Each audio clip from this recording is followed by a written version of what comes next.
Madam President, labvakar. Good evening. Labvakar.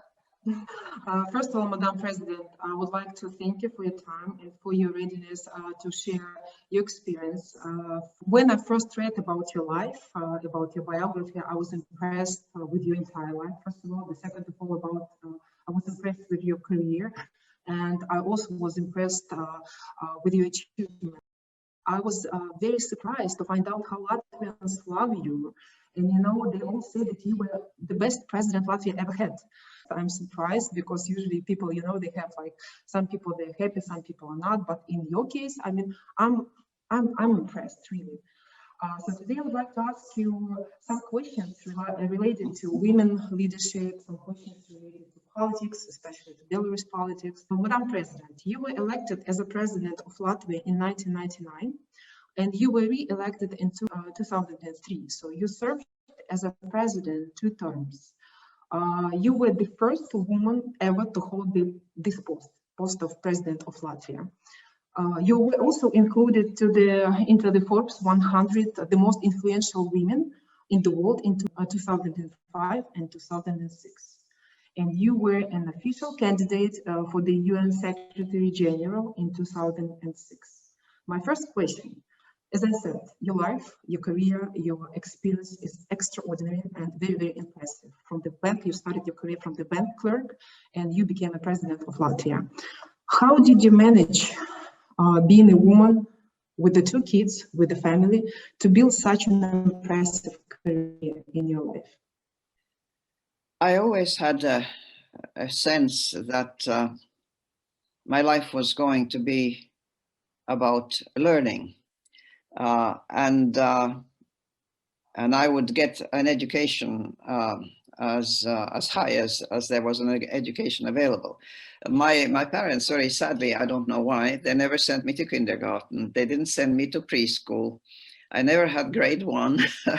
I started school in a Latvian DP, displaced persons camp, after the war, in grade 2. And of course, there were many things I didn't know about. So I didn't know how children would behave in school. I had to catch up. And I think my whole life started out with the idea that I have to work hard in order to catch up to others. And then, of course, imagine being in the refugee camp in a Latvian milieu. But while my mother worked for the British occupation forces, I looked and found a babysitter for my little brother who was born then. And I came in contact with the German population. So I realized that, if you like, I was, as a child of 8, I was immersed into 2 cultures, the German and the Latvian. And growing up, I had to integrate the 2 because there was, of course, friction and resentment between Latvians and Germans, but at the same time, on a human plane, of course, we managed. The babysitter became my brother's other mother. He called her the andere mamma. So I think I had, if you like, human experiences that gave me a sense of what various political principles are all about, and that is, what is the worth of the individual as a person, as opposed to the labels that society puts on them? And even though the Latvian school I went to and the Latvian milieu in the camps tried to tell us children that we must remember, that we must be faithful to the goals of Latvian culture, and Latvian freedom someday, I also realized that I am an individual and I come in contact with individuals. And I had a friend who was an Estonian girl, and then later I had a friend who was a Lithuanian girl, and a German boy I get to play with. I think my early childhood experience convinced me that the individual is more important than the collectivity, which the Chinese, for instance, would say that's the contrary, you see.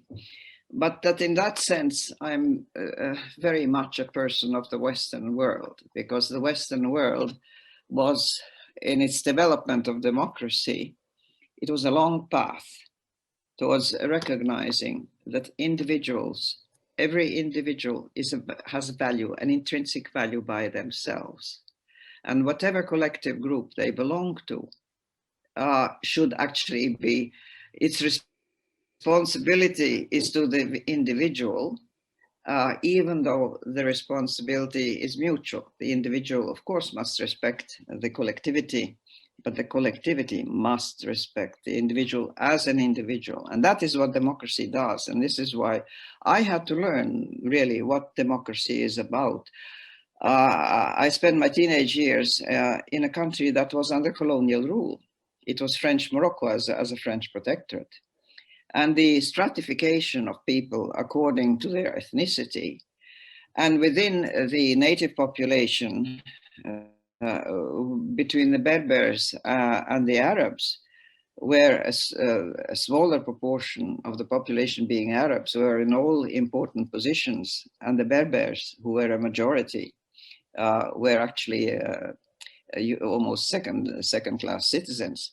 And as in the eyes of the French were most important, then came Europeans, then came etc., etc. And we had so many in Morocco, and later in far more important than whichever group you belong to, which is, I'm not denying the important it is to accept each individual at their face value. To us, dictatorship is better, for instance, for the life that people would have. I would say it's not about the economic conditions. That's not the criterion. The criterion affects the rights of the individual. And those rights are accepted by the United Nations. I think it was 1949. There has been a general world agreement as to what they are. And a good government, and typically that will be a democratic government, because nobody has invented a better one, will respect that. And put that at the very basis of building up the governments of their country. Very golden words, I would say. Thank you. Madam President, but returning back to my comments, I'm just trying to understand why you're so popular between Latvians. What do you think you did something extraordinary that you are so well respected inside of the country and outside of the country? Oh, some people hate me. You must realize that some people don't like me, of course. I don't like everybody either. So, I have people coming up to me on the street and saying, you know something, you will always be my president. As far as I'm concerned, you're my president, basta. That's it. I think, frankly, it's hard for me to judge. I did everything from the heart. I really did, from conviction. I didn't have what the American Indians call a false face, like a mask. Mm-hmm. I did not have a political persona that I built with PR consultants and so on and so on. What you see is what you get with me. And you see, people have we have in our brains a lie detector. It works better for some people than for others. I discovered at some point in my life, when somebody was telling me something that sounded very, very good and very nice, and some little voice inside my head said, boy, is that person, are they ever lying? They are really lying. And I think that great many people have that built-in lie detector. And scientists have shown what it's based on. There's things about the muscles in your face and the pupils of your eyes and various things about, in other words, body language shows whether you're sincere or not. And I think people responded to me with something. They didn't always agree with what I said, but that I was sincere in what I say, and that I did have a love of my country and my people, and that I was working for the common good. Or some people try to say that I was a spoiled rich woman from the West who wanted to get rich at the expense of our poor taxpayers. But of course, I spent my whole life as a professor earning a salary, paying high taxes in Canada, and donating large proportions of my income to various Latvian affairs, you know, but most people, I think, realize that I'm not in the game of being president for personal advantage, but for really a conviction that, well, that's again a Western value about a public service. Because I also spent a large part of my life in various organizations where I spent not just hundreds, I think thousands of hours of my free time working for psychology, for social science in Canada, for science in Canada, for Baltic studies, for this, that, and the other, donating my money to get better traps for catching fur animals for, you know, for the fur trade in the Canadian forest. I mean, you name it, for the blind children in Africa, etc., etc. All my life, I have not been a person that was in there to see what can I grab and what can I get for myself. That was not the ethic with which I was brought up.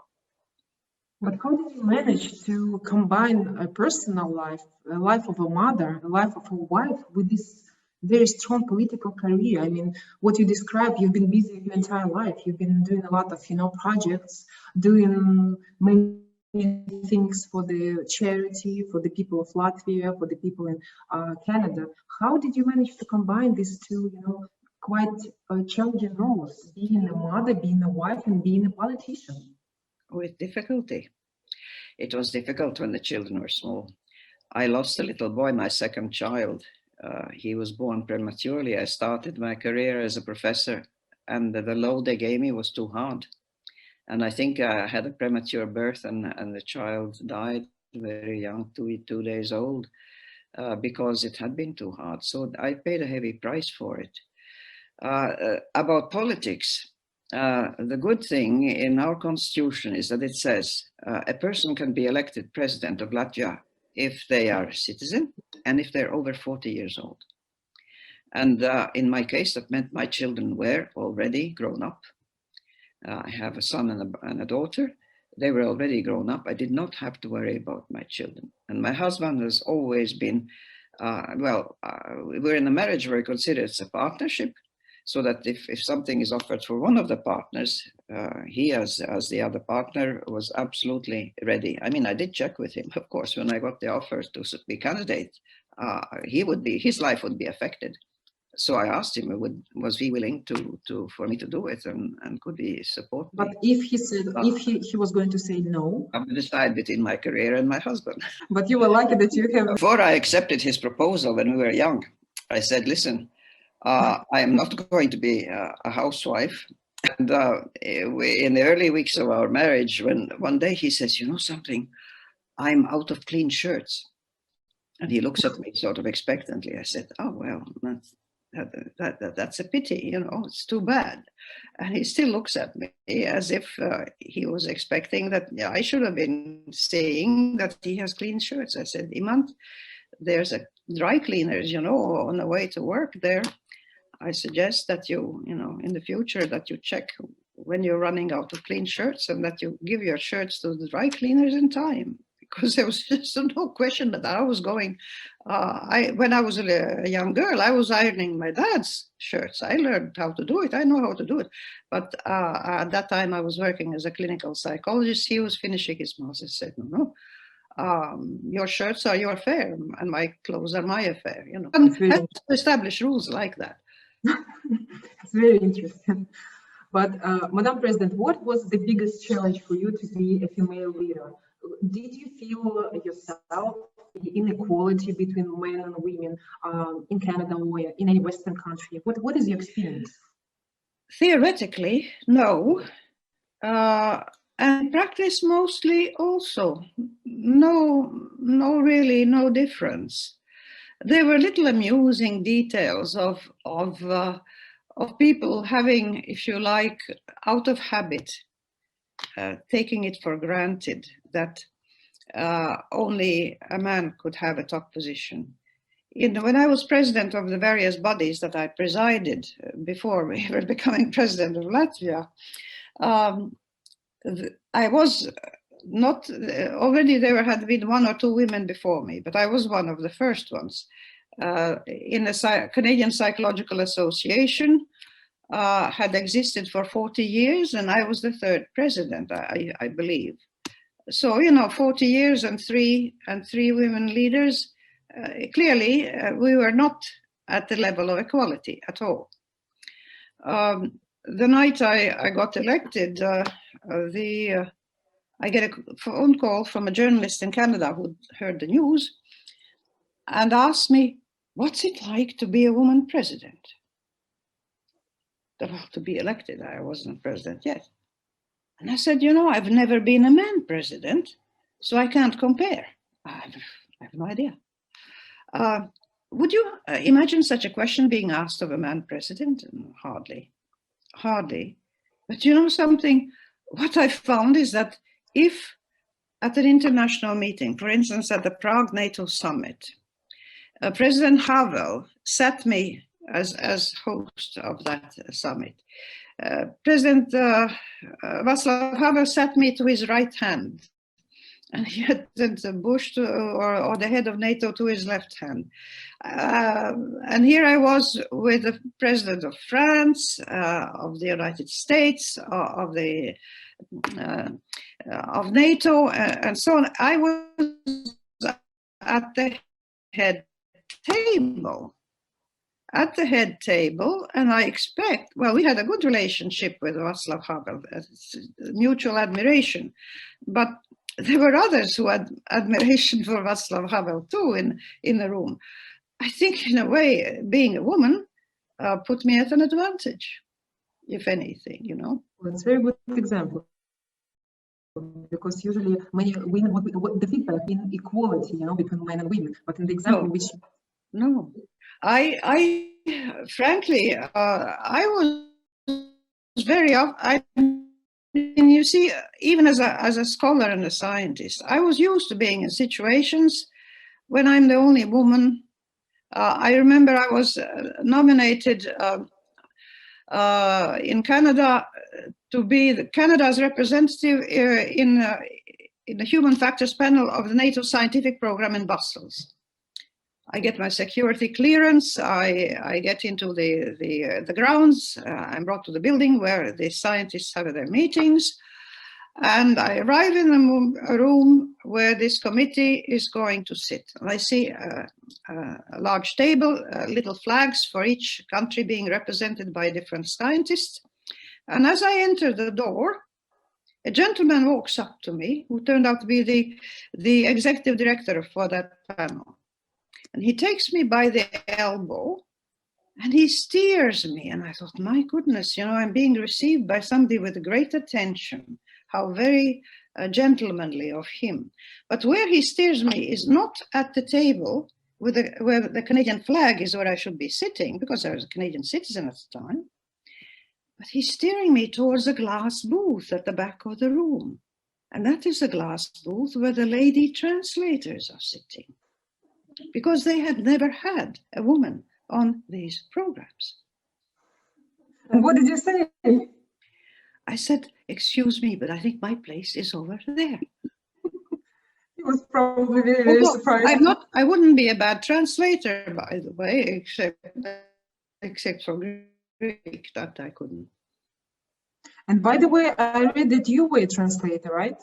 For Latvian language. For an insurance company, that Canadian insurance company that had branches in South America. At the time when Fidel Castro was fighting with the forces of Batista, and we were getting a lot of policies of people who had been killed during that time, either as rebels or on the government side, and we had to translate the documents that went along with it. So I served for a brief time as a Spanish translator, although I only learned Spanish in university. Madam President, I read that you are fluent in English. Latvian is a native language, but you are fluent in English, in French, in German, in Spanish. how did you manage to learn so many foreign languages? I know that you traveled a lot with your family. You lived in Morocco, you lived in Germany, in Canada, but at the same time, I mean, like, all life, just the circumstances really, of course, native language, obviously. I learned German by playing with and interacting with Germans. First, I already spoke some German by playing with German kids on the street. So obviously it was children's language. It wasn't very fancy. But later, when I went to university, I was planning to go into medicine, so I was taking all the sciences, chemistry, physics. But I was in a program where I was told I should be getting it for my BA, general education. So I had humanities, social sciences, hard sciences, and I needed a language. And so I took Spanish as a new language, knowing how many people in the world speak Spanish. I'm very glad of it too, you know. I can watch YouTube, all sorts of stuff from South America, from Central America. It's fantastic. But I could take an extra subject on top of the ones I could take. And so I did take German literature. So even if I started out with a child's language in German, I did get to read some of the classics, and some of them I read on my own. Whereas Spanish, well, you know, I went through the whole literature from Río de Tormes, the very first novel written in Spanish, to as far as at the time as Spanish literature went. So my Spanish is not, I have trouble with ordinary daily language in Spanish. My vocabulary is limited. My literary language is better than my ordinary language. But still, it's very, very impressive that you're so fluent in so many languages, you know, and it's really what we're missing in our country, in Belarus, let's put it this way, because ex-former president, he doesn't speak any language, believe, even Russian, he speaks very poor Russian, because, you know, the language he uses in regular life, it's not very pleasant for the citizens of Belarus. But anyway, I would like to ask you a question which we receive, which we are asked on a daily basis by young population, by young women, how to become a successful as a woman, how to build a successful career if you're a young woman. What would you suggest to the girls who start their life journey? How to be successful, how to become successful? Well, it's hard work. There's no substitute for hard work. And also a desire to do what needs to be done. Many women are, for a rich, you know, they dream, they watch soap operas, Mexican soap operas, Brazilian soap operas, and so on. And they see that if you're beautiful and you use the right makeup and the right clothes and so on, you may attract a rich husband. That's it. Then you enjoy life. That's it.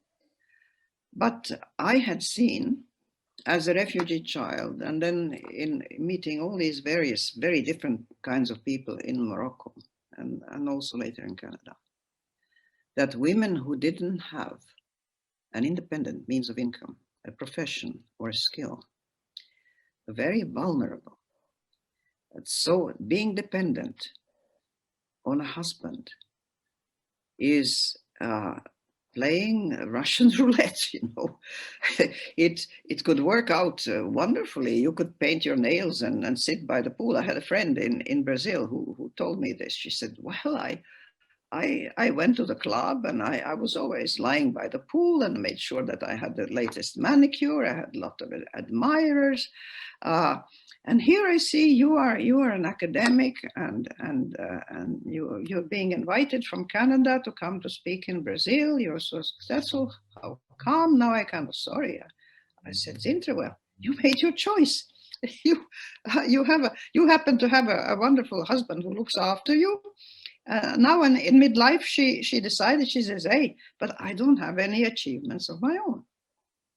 Now, from early childhood, I could see that I didn't have I didn't inherit anything from my parents, as they were refugees and they had nothing.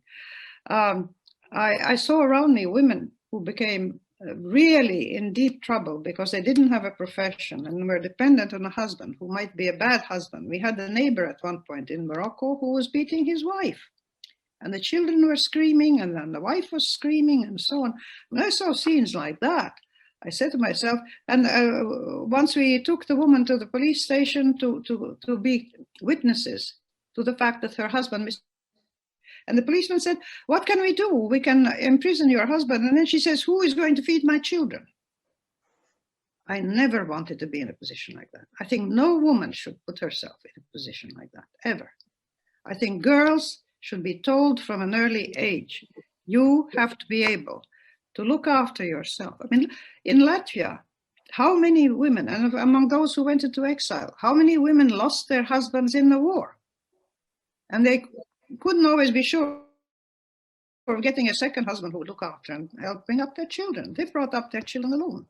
A woman, particularly, has to have an independent skill, an independent profession, not think about lying by the pool at the expense of a man, although I'm sure that for some beautiful girls, that is a real alternative.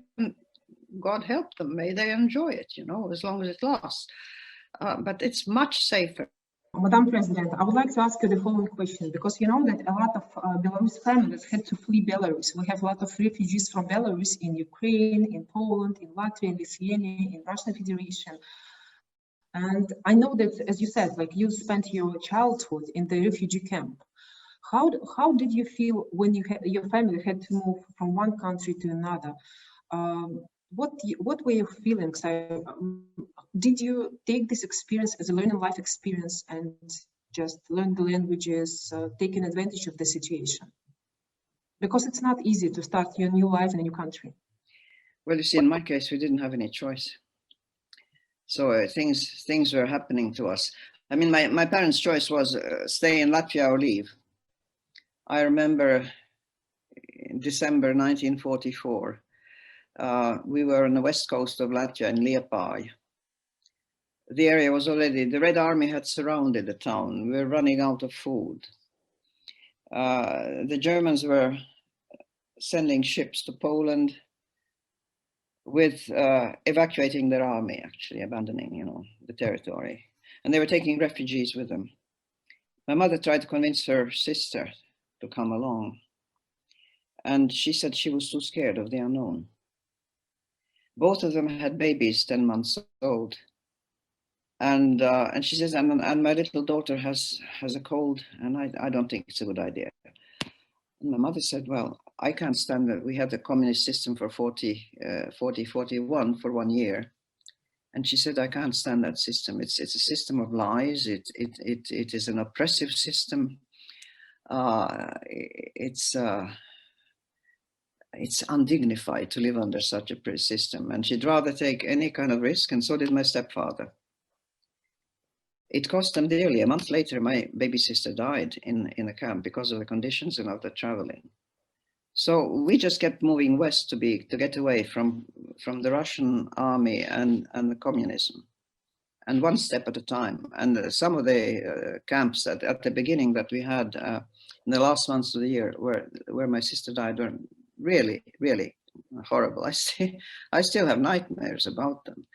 But there was a moment when I, as a child of 7, I said to myself, I'm in pain, I'm sick, I'm cold, I'm hungry, and there was various other things that just piled up. And I remember going out to the door and saying, the world is too ugly, and it's too hard for me.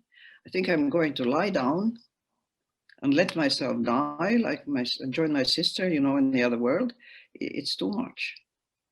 And that happened, a strange epiphany happened, is that a little girl out of nowhere on an empty street, a little girl came, and the street was looking, there was a yellow sort of fog, and dogs had left their droppings everywhere, and everything was wet, and I had diarrhea, and the toilet was frozen, and so on and so on. And I thought, the world is so shitty, really, you know, it's too much. And this little girl walked up, and she had dimples in her cheeks, and I thought, she looks just like my sister would have looked if she grew up at that age. And the little girl just smiled at me.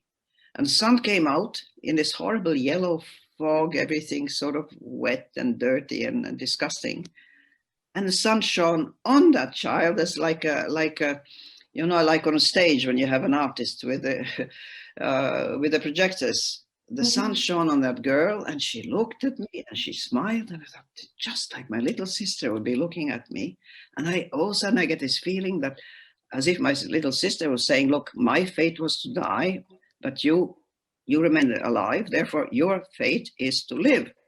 And I almost felt at that moment a responsibility, a duty, that I had to do my part to live. And somehow it worked.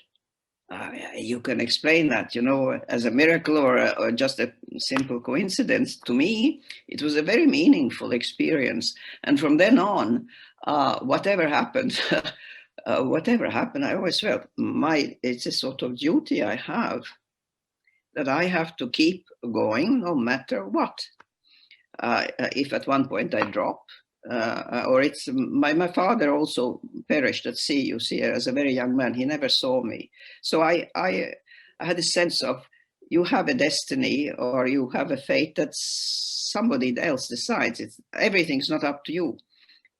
But the obligation is to do what you can while you can. If somebody up there decides that it's the end of your life, okay.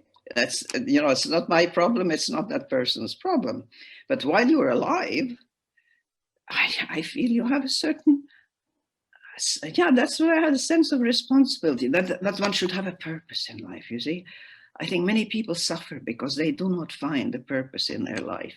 And for me, as a refugee child living in a refugee camp, I was always told, well, the future of Latvia is our purpose, you see. So we have to be as good as we possibly can. When we were fighting with the German children, we had to sort of, you know, I had to run faster to escape, and there were some big boys running after me wanting to beat me up, and I said, I'm going to run faster than them, you know, that sort of thing.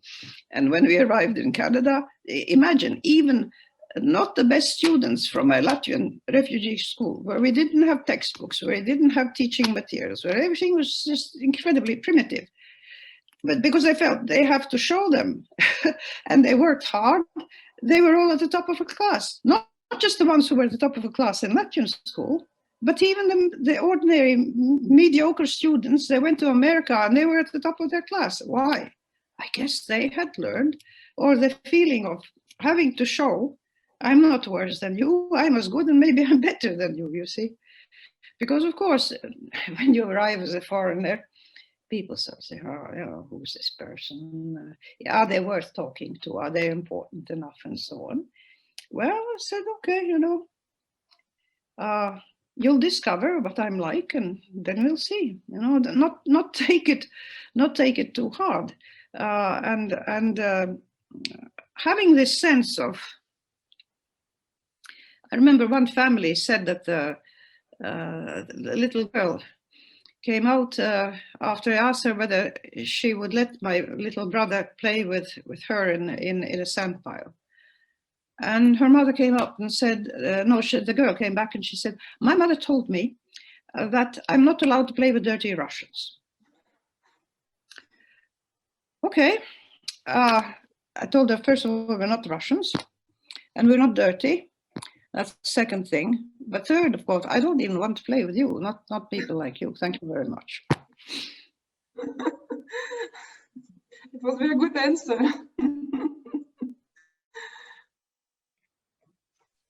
And I had wonderful people. I mean, this was frankly, a very ordinary family, you know, very plain people. I developed friends among the top echelons of the society in that region, you know, so that I felt if somebody doesn't want to play with my brother or with me, I don't care, I'll get somebody better. And I did. I actually did. It's a very, very inspiring story. But the key, I mean, like your advice, just to keep learning, to keep studying the entire life, right? Just to do everything possible to be successful in your role. And what you do it as well as you can. possibly can. I mean, if you start being, lackadaisical and say, well, in this country you have to be like so, I don't think I want to do it. I'm not sure. No. When you arrive in a new country, if that's the way they do things, that's the way you do things. Whether you like it or not, later on, when you are, you're part of that society, then you can start saying, listen, I think you might do things differently, but you don't do that at the very beginning. You sort of earn, first of all, by showing that you can adapt. You earn the right to criticize. If somebody, listen, here you are in your home, you see. Somebody walks in the door and says, I don't like your furniture, and I don't think you put it the wrong way, and I think this potted plant is in the wrong place. You wouldn't be very happy, would you? It's the same thing when you arrive in a new country. But after, when you're part of that new country, frankly, then you regain your right to express politely, the different opinions about the way they do things. So being in a foreign country doesn't mean that you have to zip your lip forever. No. Thank you for the advice. It's really very, very valuable for me. Madam President, I would like to ask you 2 or 3 questions related to Belarus, if you don't mind, because it's really, for us, your experience is very, very very appreciated, much appreciated. I know that you follow up the news from Belarus very closely, because last time when I spoke with you, everything was happening in Belarus, and I was amazed how deep you know the situation inside of the country. And it has been 7 months since the peaceful protests started in Belarus, starting from August 2020. And what we see, many people, what they say, the peaceful protests do not bring us the fast results, as fast as we wanted to get this result. And many people, they say maybe we should ask for more, let's say, aggressive actions towards our authorities, because for 7 months we've been struggling. We've been doing the peaceful protests. We've been doing everything like different marches. You saw female marches, you saw the marches of the pensioners, student marches, doctors marches, etc. Because Belarusians, we demonstrated that how creative we are in our peaceful protests. So what do you think? What is your advice? I mean, should we continue this peaceful protests, taking into consideration that it's not that easy, to get rid of the Lukashenko regime, which was built for 26 years? Or should we be more aggressive? Maybe we should, stop being so nice and kind and tolerant. What do you think? Well, I think you have to be realistic about what can be done. When I look at the video clips of peaceful demonstrators standing there, women in white dresses and holding white flowers in their hands, and they're being attacked and arrested, or men being beaten and kicked in the ribs and in the kidneys and in the head. They're all in combat armor. They have all the resources, the military resources of the securities, the special security, beefed up security that President Lukashenko has built around him. For people in their bare hands to oppose that, it takes a great deal of courage. And not everybody has the courage to do that. And really, we can't ask everybody to do that, with your bare hands, to go up to somebody who's ready to hit you on the head, to beat you up, to imprison you, possibly to torture you. For women, people are doing this. And I think that this is a marvelous accomplishment, that they're doing it by categories of society and by saying doctors are not satisfied with the way things are. Students are not satisfied. This is a fantastic investment in civil society. By these demonstrations, you're showing that your society has reached a level of collective awareness, of collective belonging to a nation, and they have reached a level of understanding of what they have as rights of this collectivity, as individuals. In other words, in a democracy, it is not acceptable for the police forces to be beating up the citizens, even when you have, as in frequently in some countries, cars being burned and shops being looted and so on. Yes, the police can intervene to re-establish order, but the number of people arrested are always for a reason. Somebody was breaking a window, say, and looting a shop and so on. Yes, they get arrested. But for somebody who's just standing there in a demonstration and not attacking anything, not demolishing anything, to be arrested and beaten up and so on, is against human rights.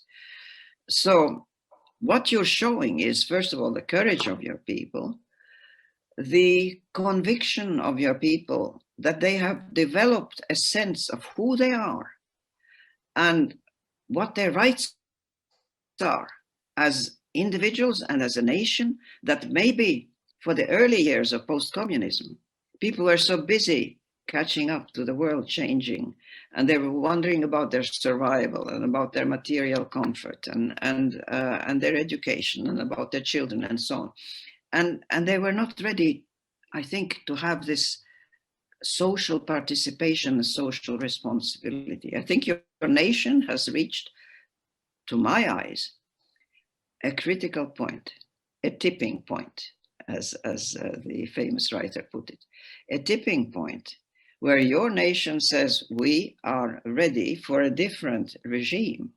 And that is a tremendous achievement. And you have invested in raising the courageous people who go out and risk their lives and their comfort. Talk about leaving your comfort zone. My goodness, it's leaving your security zone.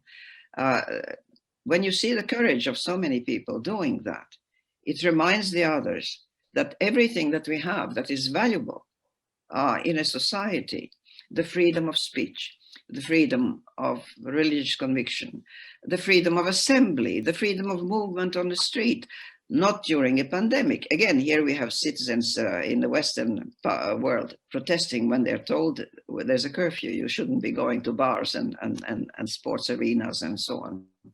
They protest, but there you have to weigh out the demands, again, the security, the collective health of the society as against the individual rights. Normally, if it's for demonstrating for a political question, normally the norm is that you should be allowed to do it. To start being violent would give an excuse to the repressive forces to attack you and say, these are terrorists.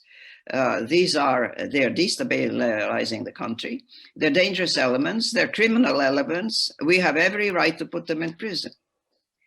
But if they arrest peaceful people, who are just standing there and even walking by on the street and they're getting arrested, that is screamingly against human rights. And the whole world hears about it.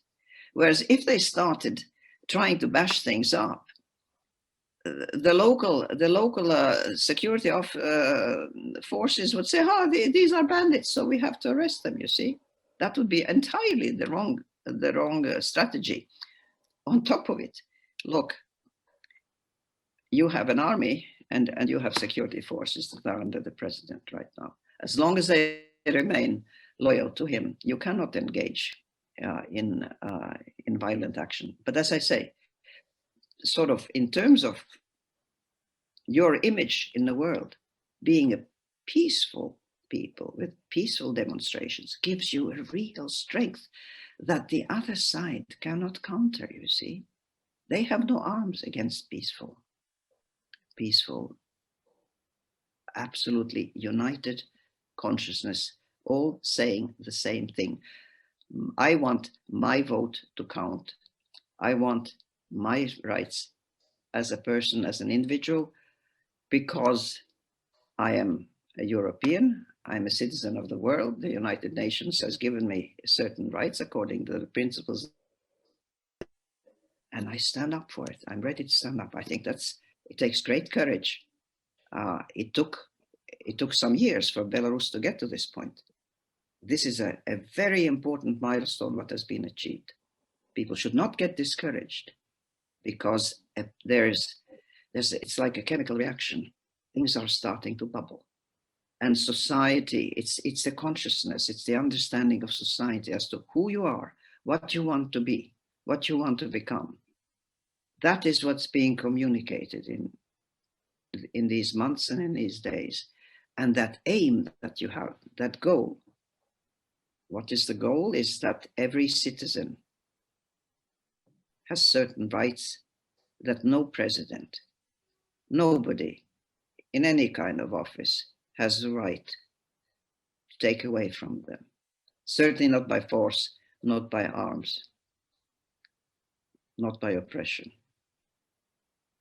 It happens in many places in the world, but one has to stand up against it. It's the only way, but not violently, not violently, not within your own country.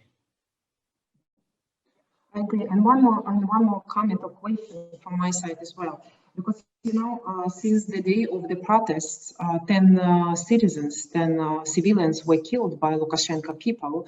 Many women were raped. Many men and women were beaten up.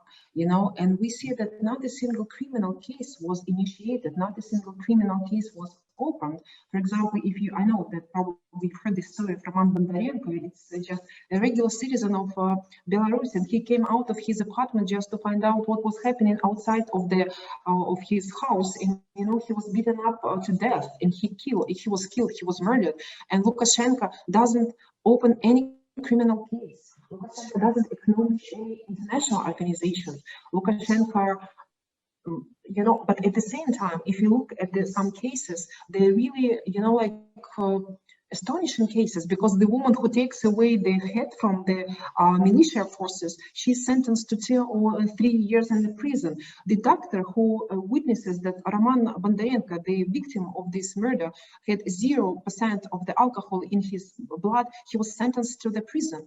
The journalist from one of the online portals who made the report on the Roman Bondarenko death, she was sentenced to the prison. But at the same time, the people, regular people, they get real terms in the prison, but the real criminals, they're out there in the streets. Not a single case has been initiated against them. So my question is because Lukashenko doesn't acknowledge any international organizations, because Belarus is doesn't take any part in many international organizations, what do you think is the international approach to solve our disaster?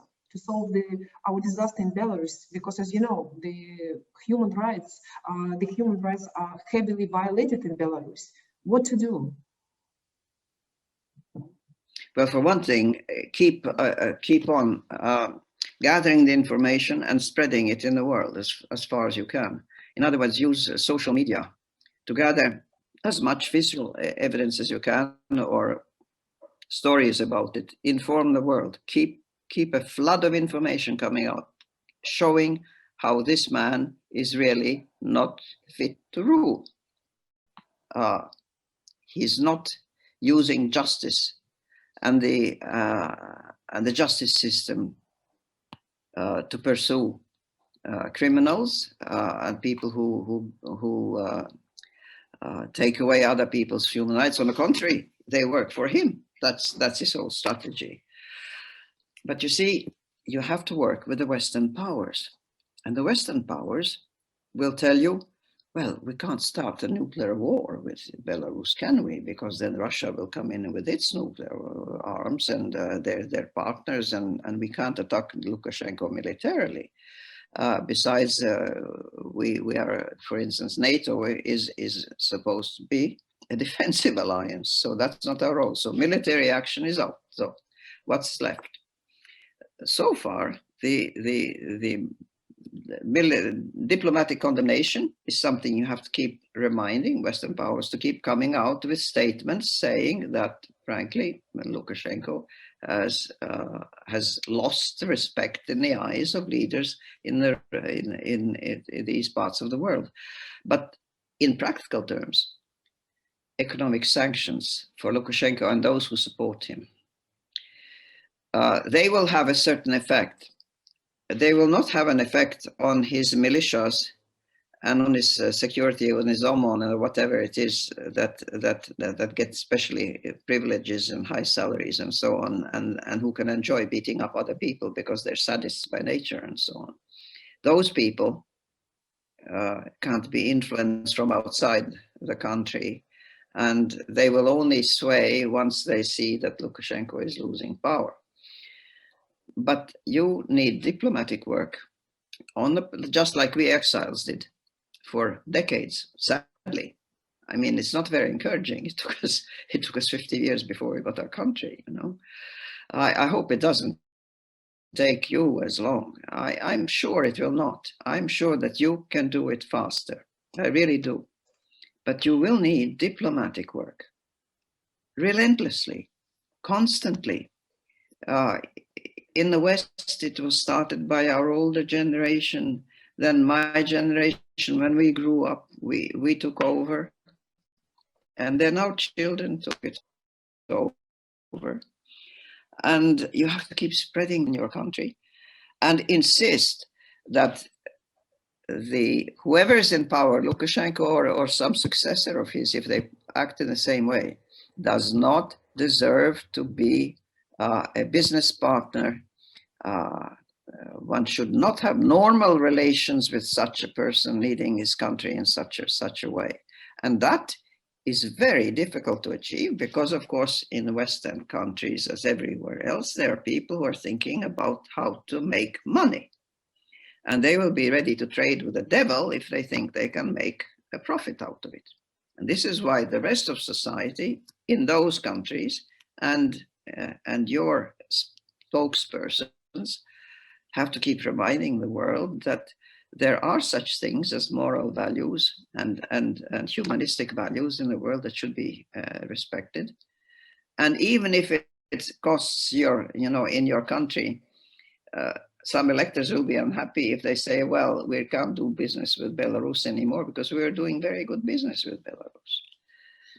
But if people standing close to the president get targeted, you don't want to target the whole population. Supposing we say we're not going to send medicines to Belarus.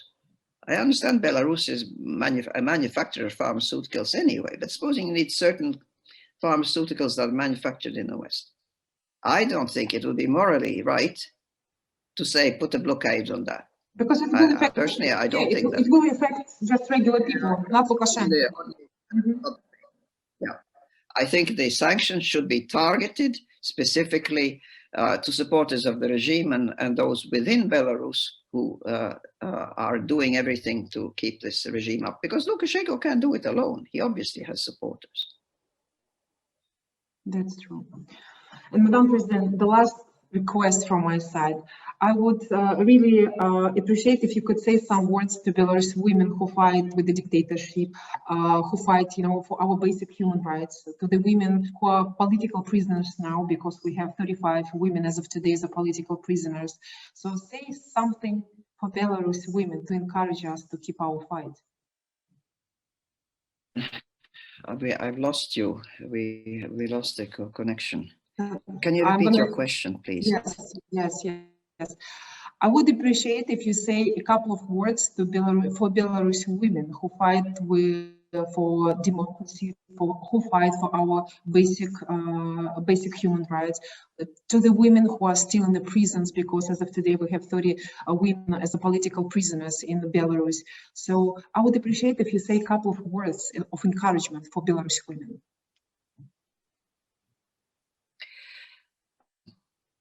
I know what it's like to be in moments when things seem to be just too hard to take.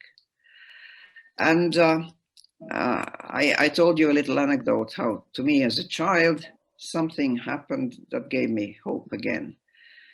I do believe that every person has in them some sort of what you could call, well, for lack of a better word, you say it's a divine spark that you have in you. So that when you are absolutely desperate and when you feel you need help, then if you sort of send a wordless a prayer saying, help, please, help. And it's a strange thing. I don't mean in terms of any concrete religion or confession or if that, of course, if you want to burn a candle in a church, then that's a good idea, or if you wish to do. But if you feel you need help, if you say in your mind, please help, I've done everything I can, and I'm against a wall, I don't know what to do, please help me. I have found in my life that just miraculously things sort of get better. And for some people they don't, you know, we have to acknowledge that. I think one has to learn to accept one's fate, and that gives you strength. And to say, I have a path, I am following it, it's the right path, and I have the satisfaction that I am doing the right thing, and these other people who are oppressing me, they are doing the wrong thing. And that is what counts, that I know I am doing the right thing. It will give you strength. Madam President, thank you so much, Paldies, for this very interesting conversation. I appreciate a lot your time, as I said, your experience. Thank you so much for your words of encouragement. And of course, we will be looking at the countries where the democracy thrives for many years, and we will do everything possible from our side to fight for the future of our country. Thank you so much, Madam President. You're welcome. It's very little what we can do to help, but what little we can do, we're very happy to do, because we believe in your cause very much, very much. Thank you, Madam President. Have a nice evening. Thank you.